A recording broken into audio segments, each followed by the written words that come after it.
North Korea काफ़ी तवील अरसे से साजिशों का गढ़ रहा है। इसका सरकारी नाम Democratic People's Republic of Korea है। जापान के तवील कब्जे के बाद 9 सितंबर 1948 को सोवियत यूनियन की मदद से कोरिया के शुमाली निसफ हिस्से को आज़ाद करवाने के बाद वहां पर नॉर्थ कोरिया कायम कर दिया गया। नॉर्थ कोरिया की आबादी तकरीबन 2 करोड़ 80 लाख के करीब है और इसका रकबा 46,540 मुरबा मील है। नॉर्थ कोरिया की जीडीपी का तखमीना तकरीबन $30 मिलियन लगाया गया है। अस्सलामु अलैकुम, मेरा नाम है मोहम्मद उसामा और आप देख रहे हैं हिस्टोरिक टीवी। हिस्टोरिक टीवी के आज के एपिसोड में हम आपको नॉर्थ कोरिया के मुतल्लिक ऐसे दिलचस्प हक़ाइक़ बताएंगे जिनको सुनकर आप हैरान रह जाएंगे। नॉर्थ कोरिया और साउथ कोरिया 1950 से एक दूसरे के साथ जंग में हैं। जापान के कोरिया पर कब्जे के बाद दूसरी जंग अजीम के इख्तिताम के वक्त रूस और अमेरिका दोनों कोरिया के बारे में मुस्तकबिल के मंसूबे तैयार कर रहे थे। इसके नतीजे में अमरीकी क़यादत वाली फ़ौज ने मुल्क के जनूब पर कब्ज़ा कर लिया, जबकि सोवियत क़यादत वाली अफवाज ने शुमाल पर कब्ज़ा कर लिया।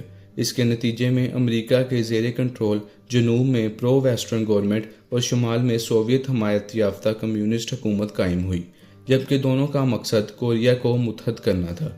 लेकिन इन दोनों के ख्यालात बहुत मुख्तलिफ थे कि नए मुत्तहदा कोरिया को कैसा होना चाहिए। इस वजह से दोनों के दरमियान कोई भी जॉइंट एग्रीमेंट ना हो सका। इसके बाद दोनों फ़रीकों में कशीदगी बढ़ गई, जिसके नतीजे में 1950 में जंग छिड़ गई, जबकि जंग 1953 में तातुल का शिकार हुई। दोनों फ़रीकों के दरमियान कोई बाज़ाब्ता अमन मुआहदा ना हुआ और इस तरह ये जंग हकीकत में कभी ख़त्म नहीं हुई। नॉर्थ कोरिया के लोग खुद को नॉर्थ कोरियन नहीं कहलाते। ये खित्ता जो अब नॉर्थ और साउथ कोरिया दोनों पर मुश्तमिल है, तारीख के एक तवील अरसे से एक वाहद मुत्तहद मुल्क था। दूसरी जंग अजीम के बाद जब मुल्क के दोनों फ़रीक अलग हुए, उसके बाद ये इत्तेहाद ख़त्म हो गया था। जहाँ तक नॉर्थ कोरिया के लोगों की राय है, वो कहते हैं कि कोई तकसीम ही नहीं हुई, इसलिए वो अपने आप को कोरियन कहलाते हैं, ना कि नॉर्थ कोरियन।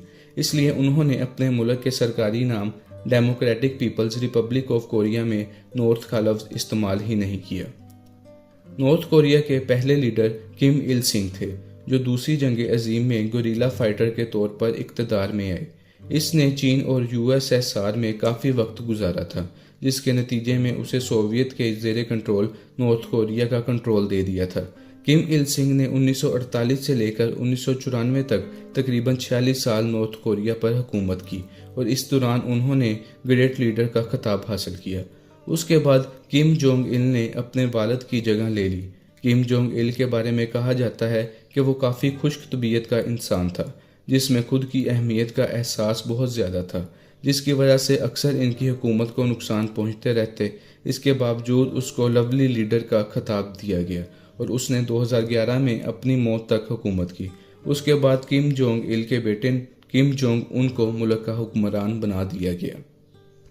नॉर्थ कोरिया में 1989 में तमीर होने वाला मई डे स्टेडियम दुनिया में सबसे ज़्यादा लोगों के बैठने की गुंजाइश रखता है। इसमें लोगों के बैठने के लिए 1,50,000 कुर्सियाँ लगाई गई हैं।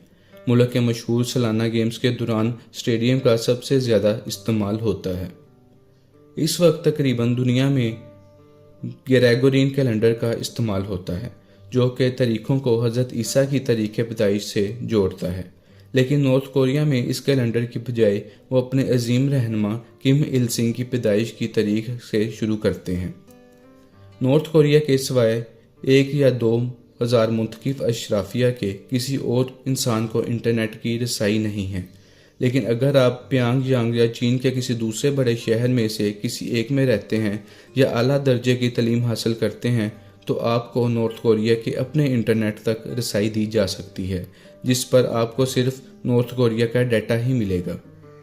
दुनिया में सिर्फ 2 मुल्क ऐसे हैं जिनके पास North Korea free travel visa मौजूद होता है, जबकि आपके पास मलेशिया या सिंगापुर का पासपोर्ट नहीं है, आप नॉर्थ कोरिया में दाखिल ही नहीं हो सकते। इसके बावजूद भी जो लोग नॉर्थ कोरिया का टूर करना चाहते हैं, वो सिर्फ रियासत से मंजूर शुदा टूर एजेंसी के साथ ही सफ़र कर सकते हैं।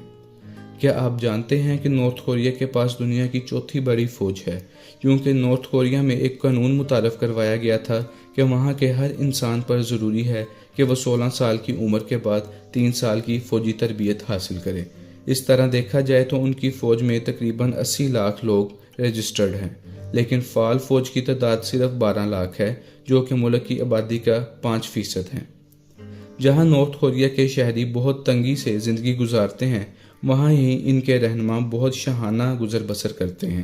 نارتھ کوریا کے ڈکٹیٹر کم جونگ il اپنی پرتعیش اشیاء سے محبت کے لیے کافی مشہور تھے۔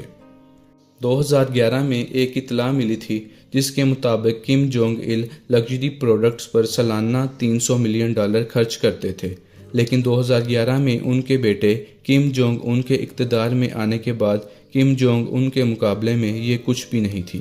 انہوں نے اقتدار میں آنے کے پہلے ہی سال $600 ملین سے زیادہ کی لگژری پروڈکٹس خریدی۔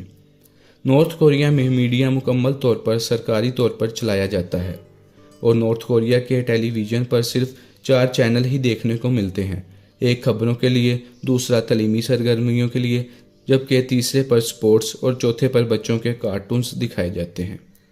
جب زیادہ تر لوگ نارتھ کوریا کے بارے میں سوچتے ہیں تو وہ شفاقانہ طرز تعمیر اور جابر ریاست کے بارے میں سوچتے ہیں۔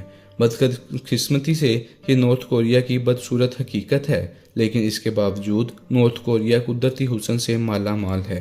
مثال کے طور پر بحر الکاہل کے ساحل پر سنہری ریت کے ساتھ کئی دلکش ساحل ہیں۔